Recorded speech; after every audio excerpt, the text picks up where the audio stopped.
Good morning students. कक्षा 9th के लिए टॉपिक नंबर 3 है रीढ़ की हड्डी। रीढ़ की हड्डी अर्थात बैकबोन। यह नाटक श्री जगदीश चंद्र माथुर जी द्वारा लिखा गया है और इसमें जीवन के चरित्र के बारे में लेखक ने वर्णन किया है। लेखक कहते हैं कि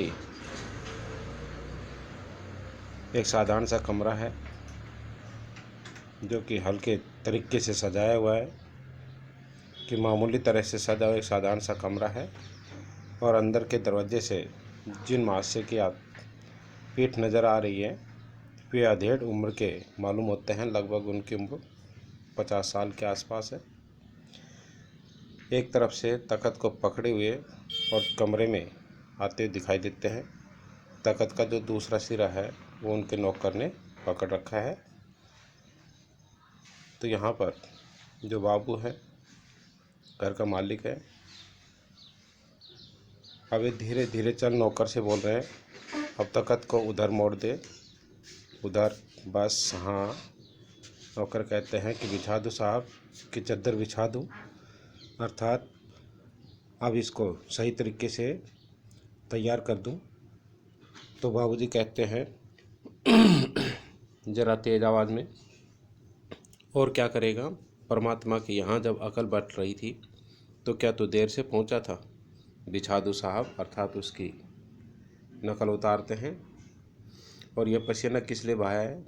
नौकर कहते हैं तख्त बिछाता ही हंसता हुआ। हंसता क्यों है? अबे हमने तो जवानी में भी कसरतें काफ़ी की थी। कलशों से नहाता था। कलशे का अर्थ होता है मटकों से। लोटों की तरह यह तख्त क्या चीज़ है? उसे सीधा कर बस यूँ ही। और सुन, बहू से दरी मांग लेना।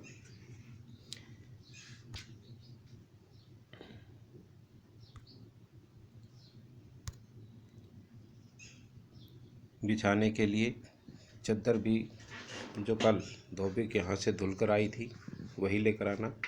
नौकर जाता है और बाबू साहब इस बीच में मेज़ पोस्ट ठीक करते हैं। एक झाड़न से गुलदस्ते को साफ़ करते हैं। कुर्सियों पर 2-4 कपड़े से हाथ साफ मारते हैं, अर्थात जगह को साफ करते हैं। उन्हीं दौरान घर की जो मालकिन है प्रेमा, वह आ जाती है। गंदोमी रंग की है, छोटा कद है, चेहरे और आवाज़ से जाहिर होता है कि किसी काम में बहुत ज़्यादा व्यस्त थी। उनके पीछे पीछे भीगी बिल्ली की तरह नौकर जो रतन है वह आ रहा है, खाली हाथ है। बाबू साहब रामस्वरूप जो है दोनों तरफ देखने लगते हैं। तो प्रेमा कहती है, मैं कहती हूँ कि तुम्हें इस वक्त धोती की क्या आवश्यकता पड़ गई थी? एक तो वैसे ही जल्दी जल्दी में, अर्थात इस समय तुम्हें धोती की क्या आवश्यकता है? तो रामस्वरूप कहते हैं, बाबू धोती? हाँ, अभी तो बदल कर आए हो, फिर न जाने किस लिए। लेकिन तुमसे धोती मांगी किसने? यही तो कह रहा था कि रतन, कि नौकर ने यही तो बताया। क्यों बे रतन, तेरे कानों में क्या डांट पड़ी है? मैंने कहा था ना कि धोबी की यहाँ से जो चद्दर आई थी धुली हुई उसे मांग ला।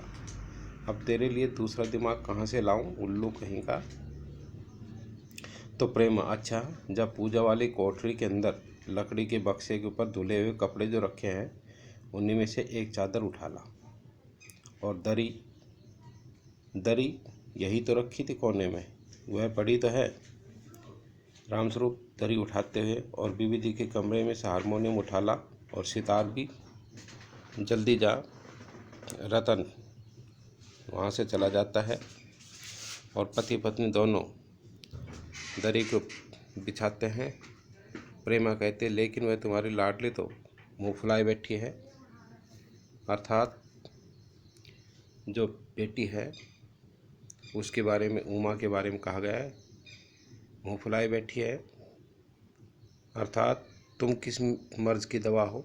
जैसे तैसे करके तो वे लोग पकड़ में आए हैं। यहाँ उमा के रिश्ते की बात की जा रही है कि रिश्ता देखने के लिए, उसको उमा को देखने के लिए लोग आए हुए हैं। अब तुम्हारी बेवकूफ़ी से सारी मेहनत बेकार बन रह जाएगी, तो मुझे दोष मत देना। प्रेमा, तो यही तो मैं कह रही हूँ सारे जतन करके मैं तो हार गई।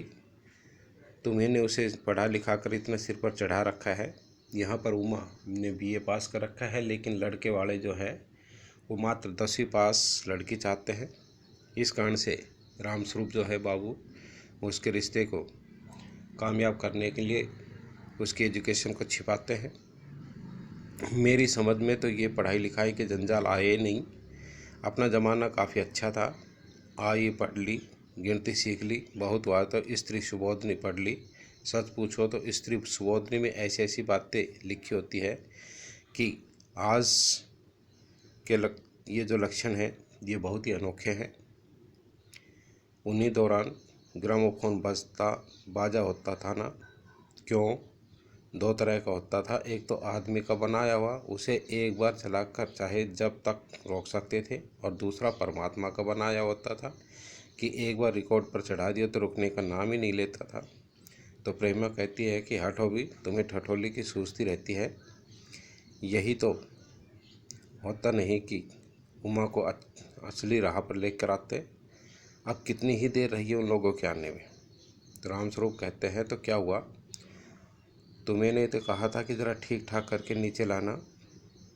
आजकल तो लड़की को कितनी ही सुंदर क्यों न हो, बिना टिप टॉप के भला कौन पूछता है। इसी मारे तो मैंने क्रीम पाउडर उसके सामने रख रखा है, पर उसे तो जैसे इन चीज़ों से काफ़ी जन्म से ही नफरत है। मेरा कहना था कि आंचल में मुंह लपेट कर छिपा कर लेट गई थी। बाज आई मैं तुम्हारी इस लड़की से।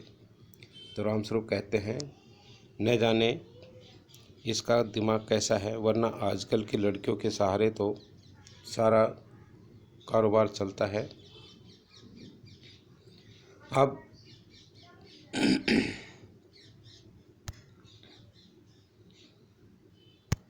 इससे आगे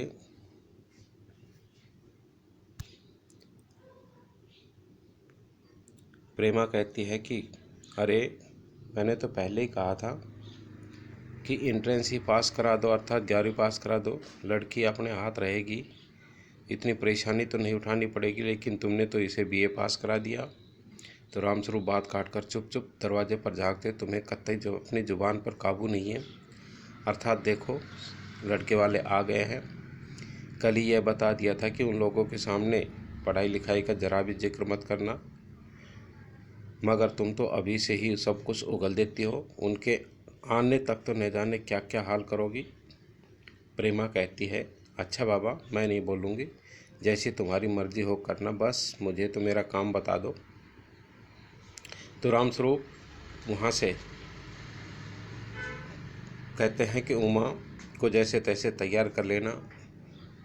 क्रीम पाउडर नहीं सही, वैसे कौन सी बुरी है, पान वगैरह लेकर उसे भेज देना। नाश्ता भी तैयार है।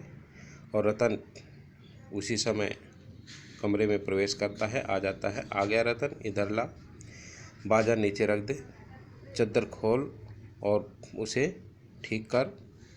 चद्दर बिछाते हैं।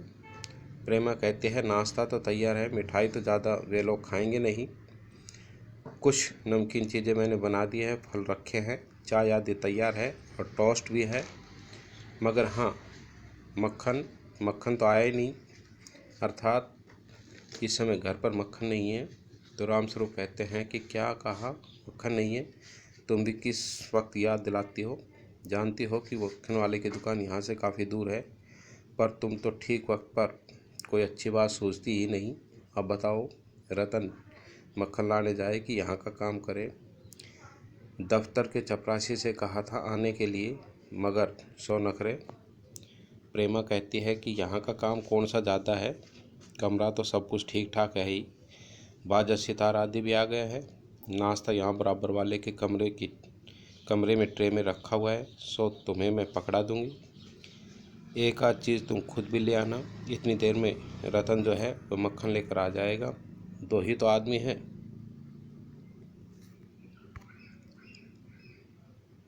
अब इससे आगे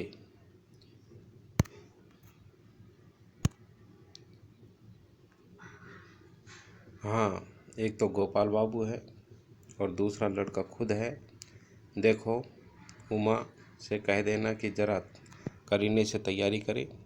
ये लोग ज़रा ऐसे ही है, गुस्सा बहुत आता है उन्हें। उनके दकियानूसी जो ख्याल है वो खुद पढ़े लिखे हैं लेकिन अच्छी सोसाइटियों में बैठते हैं। लड़की चाहते हैं कि ज़्यादा पढ़ी लिखी न हो, और लड़का बताया तो था कि बाप शेर है तो लड़का सवा शेर है। बीएससी के बाद लखनऊ में ही तो पढ़ता है, मेडिकल कॉलेज में। और शादी का दूसरा सवाल है, तालीम का दूसरा है, अर्थात शिक्षा का दूसरा है। क्या करूं, मजबूरी है, मतलब अपना है। वरना इन लड़कों के और इनके बाप को ऐसा कोरी कोरी सुनाता कि ये लोग भी बात को अधूरी छोड़ते हुए रतन से कहते हैं कि जो अब तक दरवाजे के पास वहीं चुपचाप खड़ा हुआ था उसे कहते हैं कि बाबूजी बाबूजी क्या है। कोई आते हैं, दरवाजे के बाहर झांक कर जल्दी से मुँह अंदर करते हुए कहते हैं कि अरे प्रेमा, शायद वे आ गए हैं। और नौकर से कहते हैं, नौकर कि जल्दी जा, तू यहीं पर खड़ा है, जल्दी से जाकर मक्खन लिया। सब चौपट कर दिया। अबे उधर से नहीं, अंदर के दरवाजे से जा। नौकर अंदर चला जाता है। और तुम जल्दी करो प्रेमा, उमा को समझा देना, थोड़ा सा गा देगी। प्रेमा अंदर की तरफ चली जाती है। उसकी धोती ज़मीन पर रखे बाजे में अटक जाती है। प्रेमा कहती हूँ, ये बाजा भी नीचे ही रखा गया था कमबख्त, तुम जाओ, मैं इसे नीचे से अलग कर देता हूँ, अर्थात दूसरी जगह रख देता हूँ। प्रेमा वहाँ से चली जाती है और रामस्वरूप बाजा उठाकर दूसरी तरफ रखते हैं। उसके बाद किवाड़ों पर आवाज़ होती है, दस्तक होती है। रामस्वरूप वहाँ पर हंसते हुए, क्या ये? हाँ हाँ हाँ। अर्थात यहाँ पर लेखक ने इस रीड की हड्डी के माध्यम से बताया है कि जिन लोगों का चरित्र अच्छा नहीं होता है, बैकबोन अच्छी नहीं होती है, उसका इस नाटक में वर्णन किया है। यहाँ उमा बीए पास है, जबकि जो शंकर है वह कम पढ़ी लिखी लड़की चाहता है।